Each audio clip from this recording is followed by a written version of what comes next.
ஆண்டவராகிய இயேசு கிறிஸ்துவின் நாமத்தில் உங்களுக்கு வாழ்த்துக்கள். எல்லாரும் எப்படி இருக்கீங்க?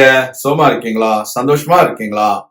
இந்த நாளிலும் ஆண்டவர் கொடுக்கிற ஆசீர்வாதமான வார்த்தை ரோமர் 10 அதிகாரம் 13 ரோமன்ஸ் சாப்டர் 10 verse 13.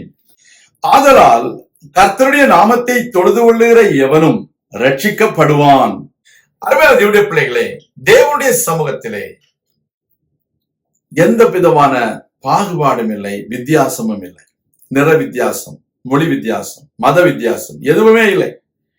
அவரை தொழுது கொள்கிற யாராக இருந்தாலும் அவர்களுக்கு அவர் ஐஸ்வர்ய சம்பனராக இருக்கிறார் என்று மேலே உள்ள வசனத்துல வாசிக்கிறோம்.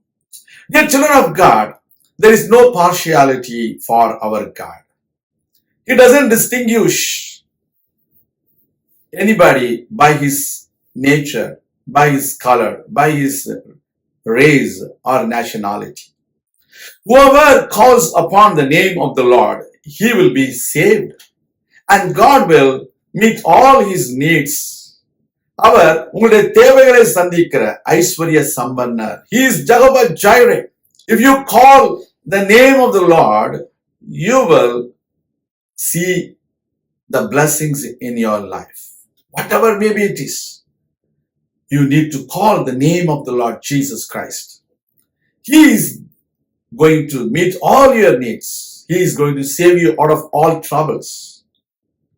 கர்த்தருடைய பிள்ளைகளே, உபாகமம் 4:7 வாசிக்கும் பொழுது, கர்த்தரை நாம் தொழுது கொள்ளும் பொழுது அவர் நமக்கு சமீபமாக இருக்கிறார்.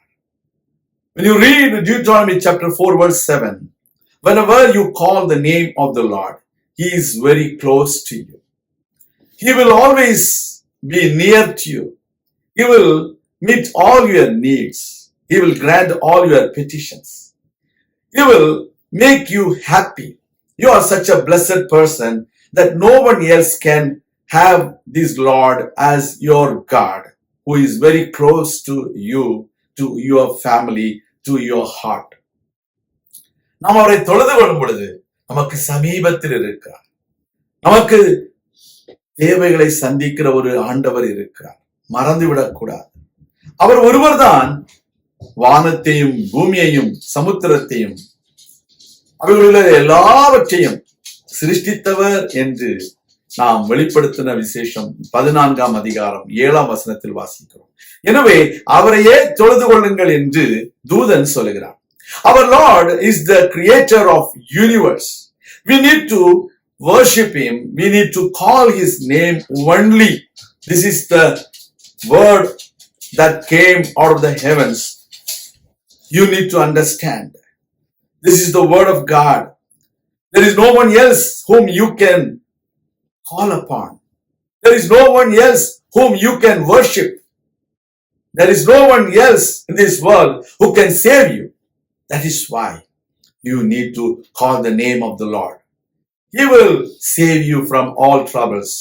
He will heal you from all sicknesses. He will provide every need of your life. You need to believe in him. You need to trust him.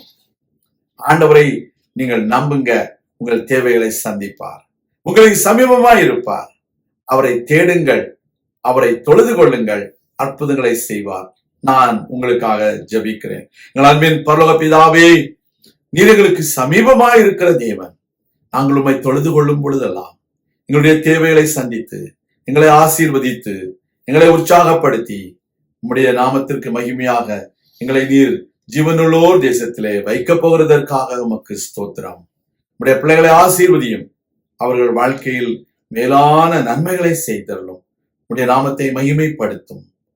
இயேசு கிறிஸ்துவின் நாமத்தில் ஜெபிக்கிறோம் எங்கள் நல்ல பிதாவே, ஆமேன். கர்த்தர் தாமே உங்களை ஆசீர்வதிப்பாராக. ஆமேன்.